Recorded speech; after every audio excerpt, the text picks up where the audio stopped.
We are living in an era that seems to disproportionately favor those who know how to speak up, those who constantly project a flamboyant exterior and maintain a relentless stream of chatter.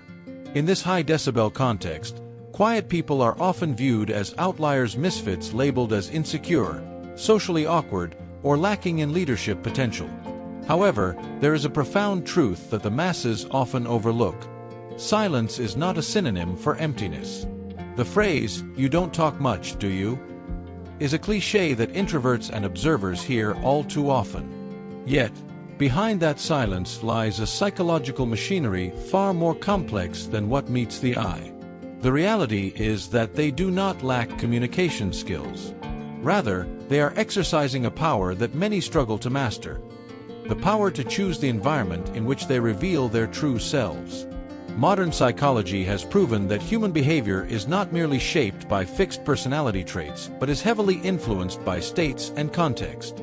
An individual might be remarkably stoic at a corporate networking event full of strangers, yet become the soul of the party during an intimate evening with 3 close friends. This discrepancy is not a sign of hypocrisy or inconsistency. It is adaptation. For the quiet person, communication is an energy investment. They refuse to squander their internal capital on spaces that offer no spiritual value or where they feel psychologically unsafe. When placed in an environment with a mismatched frequency, where forced small talk, performative energy, or over-the-top impression management dominates, they automatically trigger a strategic withdrawal.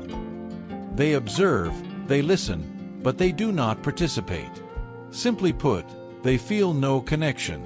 A core reason why some people limit their speech is the operation of what psychologists call social filtering. Before a single word leaves their lips, a rapid-fire appraisal occurs within their minds. Is this contribution meaningful? Does the listener truly want to understand me? Is this environment genuine enough to earn my trust? If the answer is no, they choose silence. This is a calculated decision aimed at conserving mental energy. For those sensitive to social vibes, small talk about the weather or hollow compliments can be more exhausting than a 10-hour workday. They would rather be perceived as aloof than exhaust themselves maintaining a soulless interaction. Why can someone remain silent for months in office meetings but speak without pause the moment they reach home? The key lies in psychological safety. This is the state where an individual feels they can share their opinions, admit mistakes, or display their sense of humor without fear of being judged, mocked, or having their words twisted. Silence is frequently a defense mechanism. If, in the past, a person experienced the sting of being interrupted while excited, had their emotions dismissed, or had their words turned into a joke, they learn to package their voice away. They become selective. They understand that not every pair of ears deserves to hear their authentic thoughts. Silence, in this case, is not weakness. It is how they protect their self-esteem and their precious inner world. Instead of walking into a room and attempting to seize center stage, quiet people often choose to stand at the periphery of the social circle to observe. They study body language, notice how people treat one another, identify the unspoken rules of engagement, and look for sincerity in the eyes of their counterparts. This process allows them to build a social map in their minds. They need to know exactly who they are dealing with before deciding how much of themselves to reveal.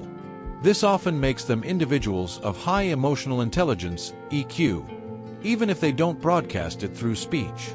They say little, but they see much. They do not speak to fill the void, they speak to make an impact.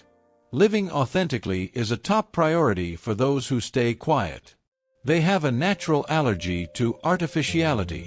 In a society where people often force smiles and laughter just to be liked, these individuals refuse to play the part. If they don't find something funny, they won't laugh. If they aren't interested in the topic, they won't fake enthusiasm.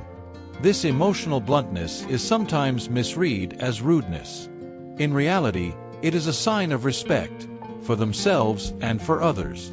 They believe that a true relationship must be built on a foundation of truth, not on social masks. They would much rather have two real friends who understand them than a long list of acquaintances who only know a curated version of who they are. There is a fascinating paradox at play. The words of a quiet person often carry immense weight when they are finally spoken. Because they spend the majority of their time listening and reflecting, their contributions tend to strike the very heart of the matter. They don't offer rough drafts, they offer conclusions. When a person who is usually silent suddenly speaks, the room tends to lean in. This is because those words have been triple filtered through the lens of silence and contemplation. They are the result of deep observation and rigorous mental preparation. The greatest challenge for quiet people isn't the silence itself, but how the world reacts to it. People instinctively fill the silence with their own biases. They must be arrogant and looking down on us. They are too shy to get anything done. This person clearly has no opinions of their own. Instead of draining their energy trying to correct every person they meet, the quiet individual usually lets it be. They understand that their value does not depend on the validation of the crowd. They accept being misunderstood as the necessary price for maintaining their personal integrity. For them, inner peace is far more important than being universally liked. Ultimately, we must understand that silence is not a defect that needs fixing. It is a trait, a lifestyle, and a quiet rebellion against a world that has become too loud and too shallow. If you are a quiet person, remember that your voice has immense value, and you have every right to save it for the people and places that deserve it. Do not feel pressured to change to fit a societal mold. And if you meet a quiet person, do not rush to judge. Be patient. Create a safe and sincere environment, and you might be astonished by the vibrant, vivid world behind the silent gates they guard. Silence is, in fact, a declaration. I only give of myself to that which truly matters. In a world where everything is for sale and everyone is performing, that choice is a form of courage that deserves our deepest respect.